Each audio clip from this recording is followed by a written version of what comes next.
Assalamualaikum warahmatullahi wabarakatuh. Perkenalkan, nama saya Dila Azila Safariyodiana, NPM C10180132. Mata kuliah Akuntansi Keuangan Lanjutan 1 kelas B. Apa itu akuntansi? Akuntansi yang berarti menghitung atau suatu proses yang diawali dengan mencatat, mengelompokkan, mengelola, menyajikan data, serta mencatat transaksi yang berhubungan dengan keuangan, sehingga informasi tersebut dapat digunakan untuk pengambilan keputusan.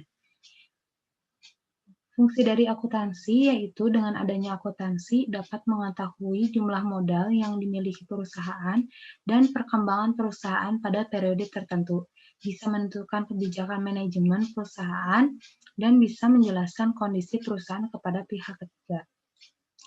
Selanjutnya ada klasifikasi akuntansi. Yang pertama ada akuntansi keuangan, yaitu kegiatannya meliputi pencatatan kegiatan finansial yang memiliki tujuan untuk menyajikan laporan keuangan. Yang kedua, ada akuntansi pemeriksaan atau auditing. Tujuan audit yaitu agar informasi akuntansi yang disajikan dapat dipercaya. Yang ketiga, ada akuntansi biaya, yaitu menentukan penetapan dan kontrol atas biaya. Fungsinya untuk menganalisis data mengenai biaya baik yang telah maupun yang akan terjadi. Selanjutnya ada akuntansi manajemen, yaitu untuk mengendalikan kegiatan perusahaan, memonitor arus kas, dan menilai alternatif dalam pengambilan keputusan. Yang kelima ada akuntansi perpajakan, yaitu untuk membantu manajemen dalam menentukan transaksi yang akan terjadi, sehubungan dengan pertimbangan-pertimbangan perpajakan, dan harus mengetahui undang-undang perpajakan yang berlaku. Selanjutnya ada penganggaran atau budgeting, penyusunan rencana keuangan mengenai kegiatan perusahaan untuk jangka waktu tertentu. Yang terakhir ada akuntansi pemerintahan, yaitu bisa mengatur administrasi keuangan negara dengan baik, mencatat pelaporan transaksi-transaksi di bidang pemerintah. Selanjutnya ada siklus akuntansi, siklus akuntansi perusahaan jasa, dan siklus akuntansi perusahaan dagang. Siklus akuntansi perusahaan jasa ada transaksi, jurnal umum, buku besar, neraca, jurnal penyesuaian, laporan keuangan, jurnal penutup, dan jurnal pembalik. Untuk siklus akuntansi perusahaan dagang ada transaksi, jurnal umum, jurnal khusus, buku besar pembantu, buku besar umum, laporan harga pokok penjualan, neraca saldo, jurnal penyesuaian, neraca saldo setelah penyesuaian, laporan keuangan, jurnal penutup, neraca saldo setelah penutup, jurnal pembalik. Jurnal umum yaitu sebuah jurnal yang dipakai untuk mencatat semua jenis bukti transaksi keuangan yang muncul dari semua transaksi keuangan suatu perusahaan dalam periode tertentu. Dengan adanya jurnal umum, kita dapat mengidentifikasi transaksi yang terjadi, penilaian terhadap transaksi, dan pencatatan dari transaksi perusahaan. Jurnal penyesuaian, jurnal yang dibuat dalam proses pencatatan perubahan saldo dalam akun sehingga saldo mencerminkan jumlah yang sebenarnya. Manfaat jurnal penyesuaian yaitu menetapkan saldo catatan akun buku besar pada akhir periode, serta menghitung pendapatan dan beban selama periode tertentu. Jurnal penutup, jurnal yang dibuat pada akhir periode akuntansi untuk menutup akun-akun nominal sementara. Akibat penutupan ini, saldo akun-akun tersebut akan menjadi nol. Pada awal periode akuntansi, akun yang ditutup adalah akun nominal dan akun pembantu modal. Buku besar pembantu. Buku besar pembantu atau subsidiary ledger adalah perpanjangan dari buku besar umum yang mencatat lebih detail dan spesifik mengenai transaksi tertentu. Dalam buku besar ini, transaksi dikelompokkan menjadi satu kategori transaksi yang sama. Hal ini dilakukan agar dapat merinci transaksi detail yang terjadi di perusahaan. Selanjutnya ada buku besar umum. Buku yang berisi kumpulan data transaksi historis yang termuat di jurnal umum dan jurnal khusus. Buku besar menampilkan riwayat transaksi dan saldo keuangan pada suatu periode akuntansi. Pada akhir periode, buku besar berfungsi sebagai sumber data untuk membuat laporan keuangan perusahaan.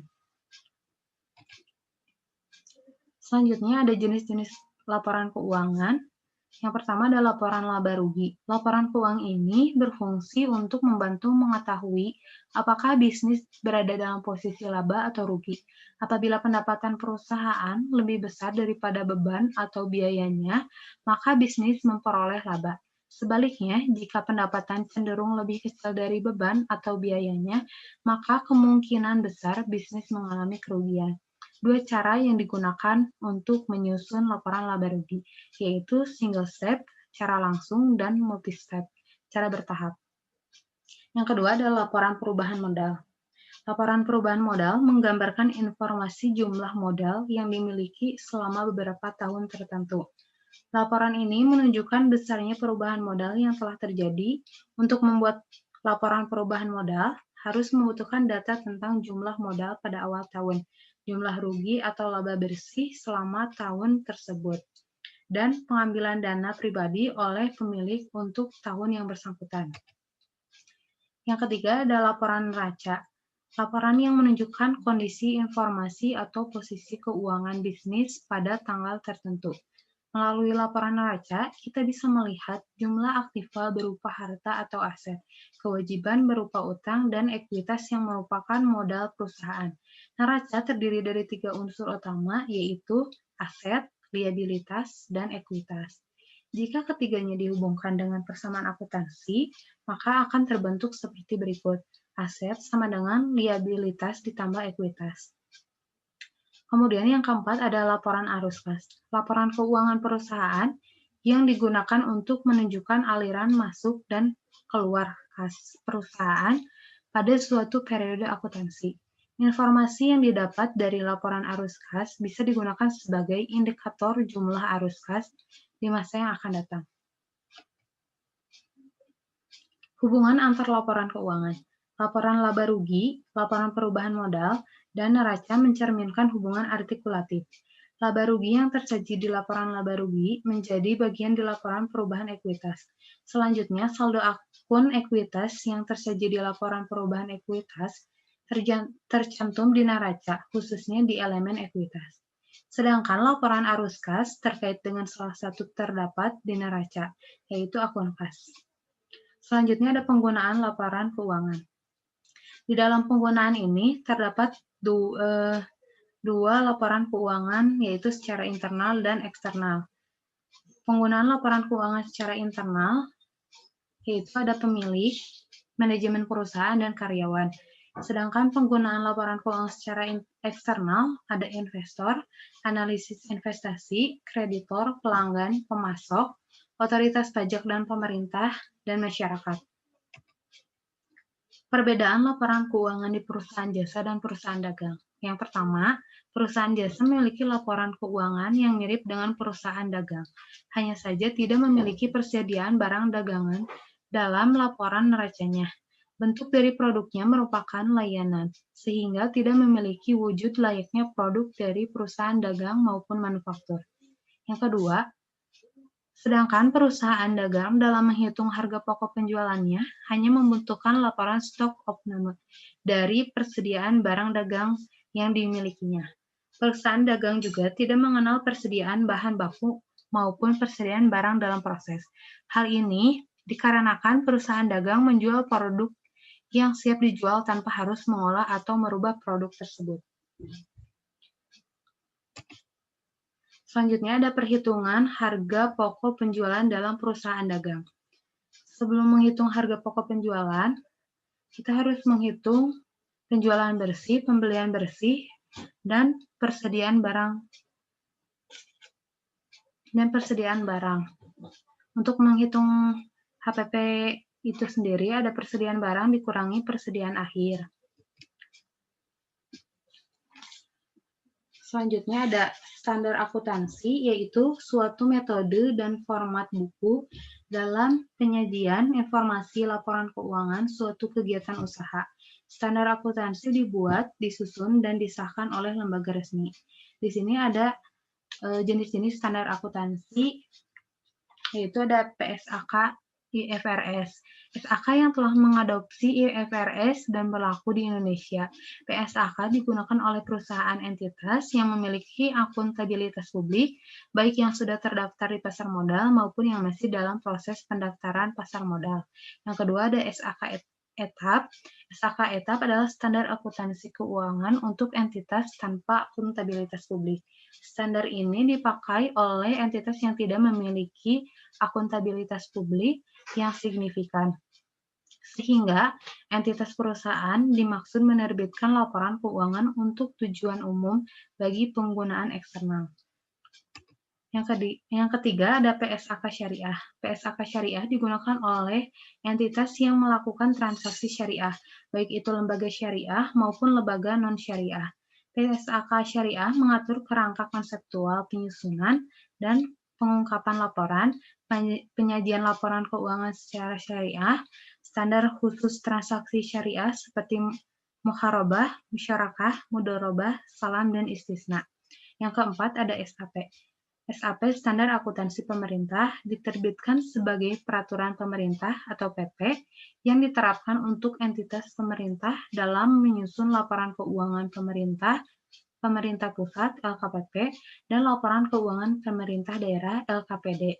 SAP dibuat untuk menjamin transparansi, partisipasi, akuntabilitas pengelola keuangan negara demi terwujudnya pemerintahan yang baik dan bersih. Perbedaan SAK dan PSAK.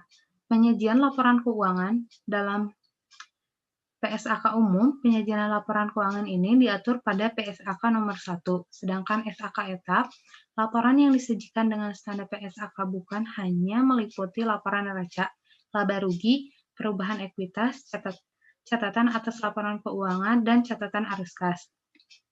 Laporan arus kas dilaporkan arus kas ini dapat dilihat dari metode penyajiannya, di mana SAK etap hanya memungkinkan metode tidak langsung. Selain itu, tidak ada pengaturan soal arus kas mata uang asing. Yang ketiga ada laporan keuangan konsolidasi terpisah. Berbeda dengan PSAK, di dalam SAK etap tidak diatur penyusunan laporan keuangan konsolidasian. Seperti yang diketahui dalam PSAK, ada beberapa laporan lain terkait konsolidasi yang perlu disusun seperti laporan keuangan konsolidasi dan laporan keuangan sendiri yang menjadi lampiran dari laporan keuangan konsolidasi. Selain itu, diatur juga prosedur konsolidasi dan hal lainnya terkait laporan keuangan tersebut. Badan usaha. Perseroan terbatas atau PT adalah salah satu jenis badan usaha yang dilindungi oleh hukum dengan modal yang terdiri dari saham. Seseorang dikatakan sebagai pemilik PT apabila memiliki bagian saham yang besar dari jumlah yang ditanamkannya. PT terdiri dari 3, yaitu PT tertutup, PT publik, PT terbuka. Persekutuan terdiri dari 2 pihak, yaitu sekutu umum dan sekutu terbatas. Sekutu umum yaitu hanya pemilik modal saja, sedangkan sekutu terbatas yaitu pemilik modal dan masuk ke dalam struktur atau organisasi dan atau direksi. Perseorangan yaitu seseorang yang melanjutkan usahanya atau menjalankan perusahaan dengan sendiri karena adanya pengunduran diri dari persekutuan. Pembentukan badan usaha dan likuidasi badan usaha, yaitu pembuatan akta perusahaan, mengurus surat izin usaha, mendapat surat keterangan domisili usaha, mengurus nomor induk usaha, dan mengurus NPWP. Likuidasi adalah pembubaran suatu usaha. 3 hal persekutuan harus melakukan likuidasi, yaitu yang pertama sekutu meninggal, kepemilikannya sebagian, yang kedua sekutu mengundurkan diri, yang ketiga keputusan pengadilan, yaitu jika ada kasus hukum yang menjerat sekutu tersebut. Kemudian ada tahapan atau proses persekutuan. Yang pertama ada dissociation atau pengunduran diri, terjadi karena ada salah satu sekutu yang mengundurkan diri. Yang kedua ada dissolution atau pembubaran. Apabila ada sekutu yang mengundurkan diri, maka para sekutu sepakat untuk dibubarkan. Yang ketiga ada terminasi dan likuidasi. Proses perusahaan melaksanakan kewajibannya dengan menjual aset. Yang keempat, pinjaman dari sekutu. Harus dilunasi sebelum pembubaran sekutu. Yang kelima, defisit akun modal sekutu. Jumlah yang harus dibayar lebih besar dari modal sekutu. Dan ada laporan likuidasi dan realisasi persekutuan. Di dalam tahapan proses persekutuan ini, ada yang namanya proses terminasi bisnis, yang termasuk kepada proses terminasi bisnis yaitu terminasi dan likuidasi, pinjaman dari sekutu, defisit akun modal sekutu, laporan likuidasi, dan realisasi persekutuan. Proses terminasi adalah proses persekutuan ketika akan membubarkan persekutuannya dengan menjual semua aset perusahaan untuk membayar pihak ketiga.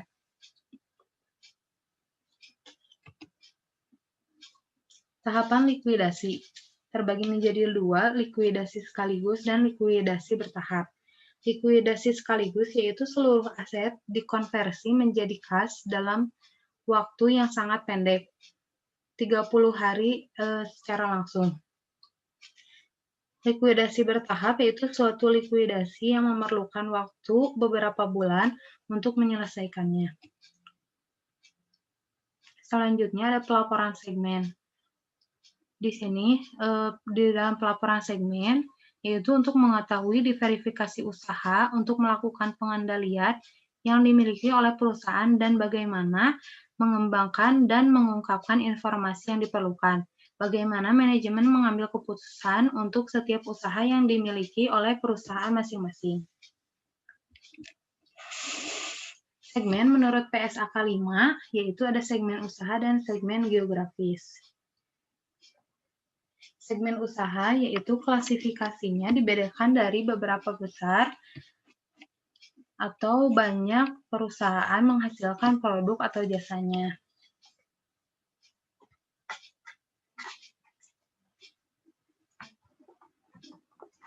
Sedangkan segmen geografis yaitu klasifikasinya melaporkan pelaporannya sesuai dengan segmen wilayah dalam menghasilkan produk atau jasanya berdasarkan ekonomi tertentu. Definisi segmen yang dilaporkan.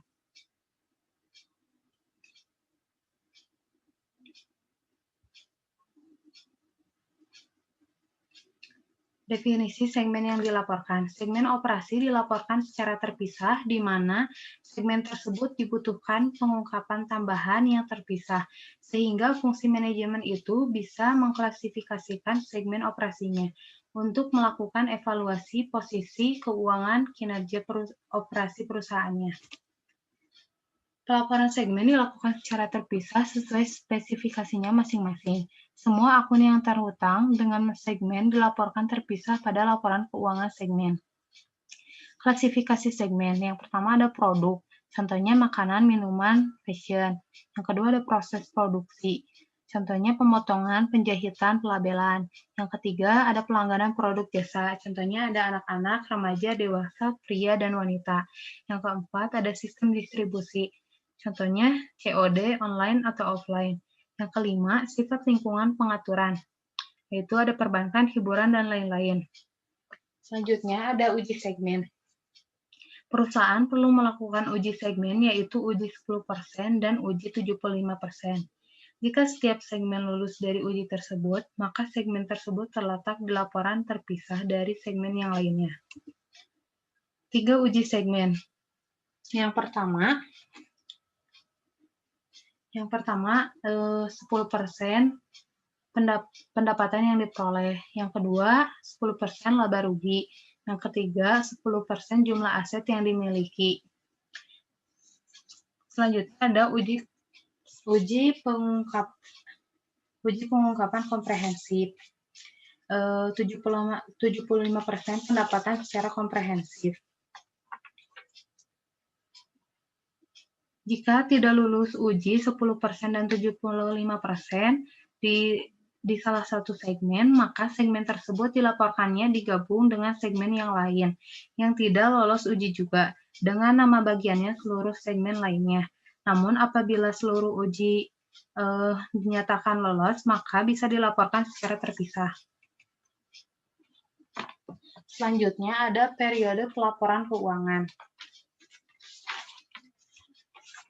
yaitu rentan waktu yang digunakan dalam laporan keuangan. Yang pertama ada periode kalender. Di sini ada 4 kuartal. Yang pertama, kuartal 1 dimulai pada 1 Januari sampai 31 Maret. Kuartal 2 dimulai 1 April sampai 31 Juni. Yang ketiga, ada kuartal 3 dimulai dari 1 Juli sampai 31 September. Kuartal 4 dimulai 1 Oktober sampai 31 Desember. Selanjutnya, periode fiskal. Periode yang digunakan perusahaan pemerintah secara per tahun untuk pelaporan dan penganggaran, dimulai dari 1 Januari sampai 31 Desember. Selanjutnya ada periode interim, pelaporan keuangan yang lebih pendek dari 1 tahun penuh yang berkaitan dengan tingkat materialitas suatu transaksi. Selanjutnya ada pelaporan interim, yaitu laporan keuangan interim. Laporan keuangan interim adalah laporan keuangan yang diterbitkan jika pihak manajemen dan beberapa stakeholder membutuhkan laporan keuangan pada saat tertentu. Laporan keuangan yang pada umumnya hanya dibuat pada akhir tahun akan disusun secara bulanan, triwulan, atau periode lainnya untuk diterbitkan dan disebut sebagai laporan keuangan interim. Komponen laporan keuangan interim ada 5, yaitu yang pertama laporan posisi keuangan, yang kedua laporan laba rugi, yang ketiga laporan perubahan ekuitas, yang keempat laporan arus kas, yang kelima ada catatan penjelasan tertentu. Sekian penjelasan yang dapat saya sampaikan. Kurang lebihnya mohon maaf. Assalamualaikum warahmatullahi wabarakatuh.